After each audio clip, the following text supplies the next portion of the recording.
Приказка за Мая и звездното семе. В едно малко селце, скушено между зелени хълмове, живеело момиченце на име Мая. Тя била весела, любопитна и обичала да наблюдава небето. Всяка вечер Мая излизала навън, сядала на дървената пейка пред къщата и гледала как звездите проблясват като малки лампички. Една нощ, докато си мечтаела, небето проблеснало по-силно от всякога. Една падаща звезда се спуснала тихо и паднала точно пред краката й. Майя се приближила и видяла, че това не е просто камъче, а малко златно семенце, което сияело в дланта й. "Посей ме там, където мечтите се раждат", прошепнало семенцето. Мая се замислила, къде ли се раждат мечтите. Седила се на най-високият хълм, където обичаше да тича и да си представя невероятни приключения.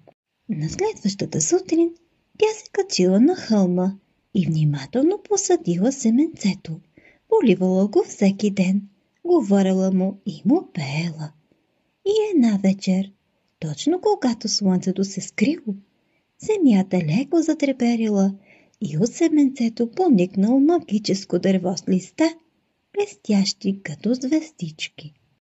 Дървото прошумоляло: "Мая, ти ми даде грижи и доброта, сега аз ще спъдна една твоя мечта."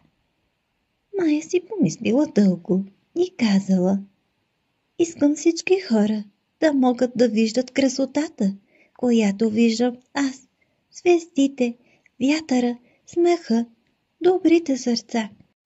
Дървото разтворило короната си и хиляди светлинки полетели над селото. От този ден хората започнали да се усмихват повече, да си помагат и да забелязват чудесата около себе си.